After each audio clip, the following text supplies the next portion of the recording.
فرقہ بندی کا نقصان وہ براہ راست گنبد خضرا کو ہو رہا ہے، وہ براہ راست وہ ناموس رسول کو ہو رہا ہے، وہ براہ راست وہ آبرو مصطفیٰ کو ہو رہا ہے اس فرقہ بندی کا نقصان۔ اور جو یہاں پہ ہم یہ نعرہ لگاتے ہیں کہ حرمت رسول پہ جان بھی قربان ہے، اگر حرمت رسول پہ جان قربان کرنے کا عہد رکھتے ہو تو میں تمہیں خدا کا واسطہ دے کے کہتا ہوں کہ اس تقسیم اور تفریق کو چھوڑ دو۔ اگر یہ تقسیم اور تفریق نہیں روکو گے، جس کو تم مغرب کی جلغار سمجھتے ہو، ناموس مصطفیٰ پہ یہ جلغار نہیں رکے گی۔ اور آج دیکھیں کہ اس تفریق اور تقسیم کے عمل نے ہمیں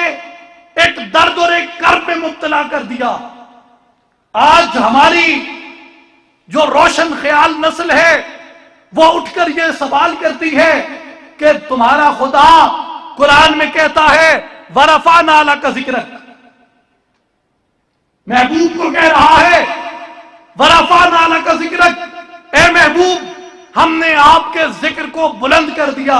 آج آپ کی نوجوان نسل یہ کہتی ہے، یہ سوال کرتی ہے کہ جاؤ مغرب کے اندر اور وہاں پہ اس آیت کا ہمیں عملی مظاہرہ دکھاؤ کہ وَرَفَعْنَا لَكَ ذِكْرَكَ۔ وہاں سے رسول اللہ صلی اللہ علیہ وسلم کا نام آپ کو اجنبی محسوس ہوتا ہے۔ مسلمان مساجد میں جو اذان دیتے ہیں اس اذان کی گونج یوں نہیں ہوتی جو یہاں ہمارے مشرق میں اس کی گونج آتی ہے۔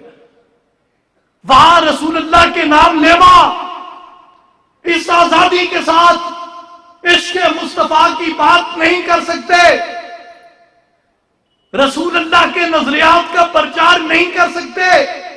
جس طرح وہاں حضرت داؤد کے پیروکار ان کے نام کا پرچار کرتے ہیں، جس طرح وہاں پہ حضرت موسیٰ کے پیروکار ان کے نام کا پرچار کرتے ہیں، جس طرح وہاں پہ حضرت عیسیٰ کے پیروکار ان کے نام کا پرچار کرتے ہیں۔ اس میں کوئی شک نہیں، ہماری جانیں ان انبیاء کے ناموں پہ قربان ہے، لیکن میرے خدا نے جب یہ کہا وَرَفَعْنَا لَكَ ذِكْرَكَ، اے محبوب ہم نے آپ کے ذکر کو بلند کر دیا۔ مگر آج مغرب میں جاؤ، آج امریکہ، یورپ، کینیڈا، افریقہ میں چلے جاؤ، آج وہاں پہ ہمیں یہ معلوم ہوتا ہے کہ وہاں پہ مصطفیٰ کریم کے نام سے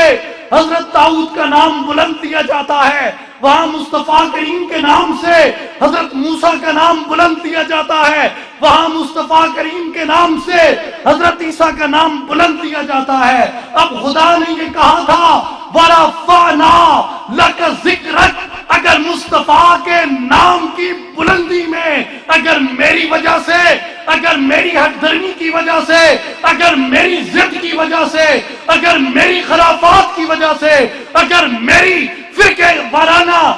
سرگرمیوں کی وجہ سے اگر مصطفیٰ کا نام چھوٹا ہو رہا ہے، مصطفیٰ کے نام کی رفعت اگر کم ہو رہی ہے، تو میں مصطفیٰ کا حامی ہوں یا مصطفیٰ کا مجرم ہوں؟